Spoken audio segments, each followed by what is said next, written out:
Halo, saya SA dari kelompok 9. Halo, nama saya Indra. Halo, saya Messi. Hola. Halo semuanya, kami dari kelompok 9 akan membahas mengenai strategik dari Venezuela. Ya, jadi Venezuela itu merupakan salah satu negara di Amerika Selatan. Nah, ini adalah hasil analisis kami dari sumber-sumber informasi serta wawancara dengan pihak KBRI. Tepatnya dengan Mas Galang, yaitu protokoler dari KBRI di Venezuela. Kita langsung saja. Menurut pihak KBRI Venezuela, ancaman terbesar saat ini datang dari Amerika Serikat. Meskipun tidak secara langsung, ancaman berupa invasi militer, hal ini muncul dari pihak sayap kanan, di mana beberapa tahun terakhir mendapat iming-iming serta provokasi untuk melakukan kudeta terhadap Presiden Maduro. Di era Presiden Trump, sinyal intervensi muncul terhadap pemerintahan Maduro, meskipun sinyal tersebut tidak terang-terangan. Ancaman ini datang dari internal namun tetap atas dasar pihak asing, yaitu Amerika. Hingga saat ini pihak oposisi terus mencoba menggulingkan pemerintahan. Meski intervensi ini tidak terlalu menonjol, embargo terhadap minyak dan gas sangat terasa di Venezuela. Tujuan ini agar negara Venezuela menjadi demokratis. Tetapi karena gagal, jadi pemerintahan Maduro gagal untuk dikudeta.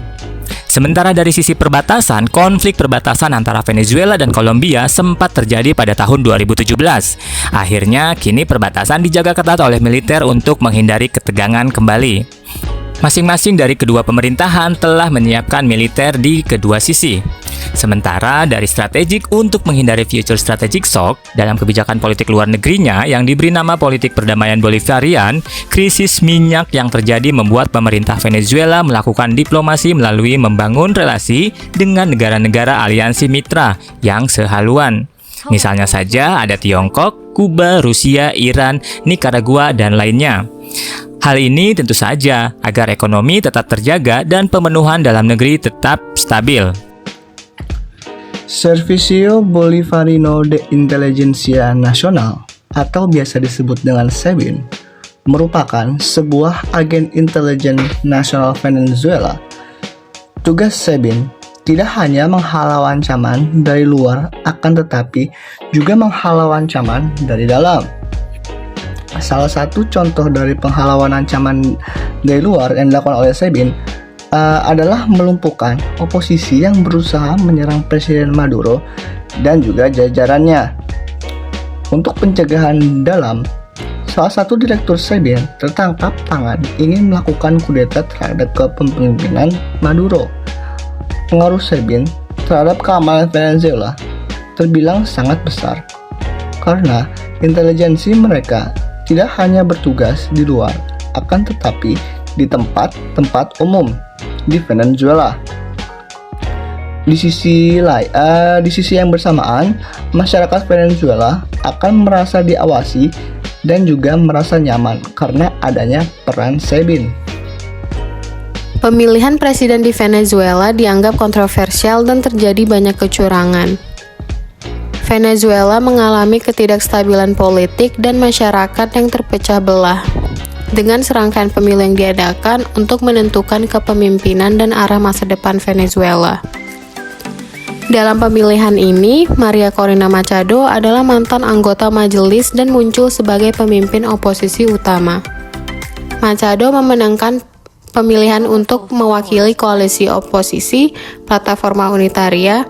Di sini, Machado menerima lebih dari 2 juta suara dan sebesar 93% suara. Machado dianggap berpotensial untuk mengalahkan Maduro. Namun, hasil pemilihan ini itu dianggap tidak adil dan adanya kecurangan. Pemerintah mempertanyakan bagaimana Machado bisa mendapatkan 2 juta suara dalam sehari.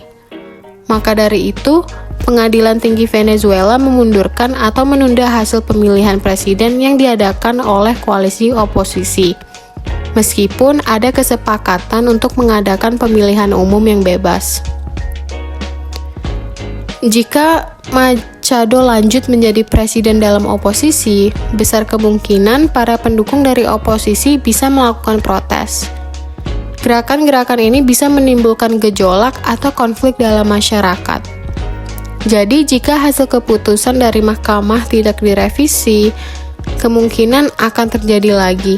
Di sini pemerintah mungkin akan mencegah dengan adanya penegakan militer untuk menekan gerakan-gerakan dari pihak oposisi seperti yang pernah terjadi di pemilu pada tahun 2018.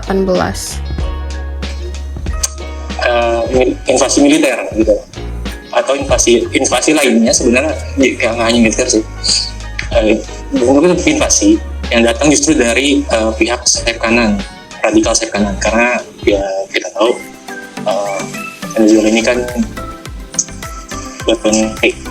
ini datang dari pihak radikal kanan, di mana beberapa tahun terakhir ini selalu diiming-imingi oleh pihak asing, dalam hal ini Amerika Serikat dan sekutu. Jadi diprovokasi untuk melakukan kudeta terhadap pemerintahan Maduro yang sekarang, untuk mengembangkan rezim yang sekarang.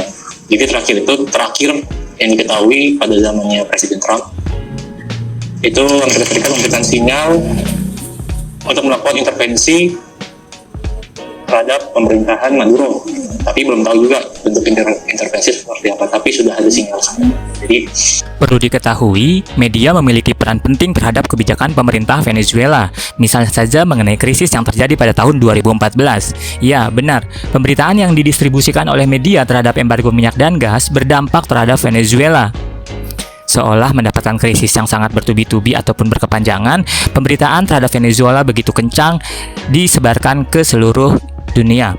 Padahal yang diembargo hanya minyak dan gas, tapi dampaknya sektor lain terkena karena pemberitaan ini. Jadi pemberitaan ini menurut pihak KBRI sebenarnya tidak sepenuhnya benar.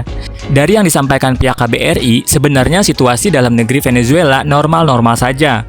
Tapi karena pemberitaan yang menonjolkan krisis, banyak investor yang merasa cemas. Begitu juga untuk recovery pasca COVID. Saat ini Venezuela sudah mencapai ke tahap normal. Pihak investor terbesar saat ini adalah negara tirai bambu. Ya, Tiongkok sangat kencang melakukan investasi di Venezuela. Ada juga Rusia dan Iran, tapi tidak sekuat Tiongkok. Amerika Serikat kemana? Sudah cabut guys. Sekarang Venezuela sedang romantis dengan negeri panda. Sekian dari kami, semoga bermanfaat ya. Wassalamualaikum warahmatullahi wabarakatuh. Mas Anton jangan galak-galak lah.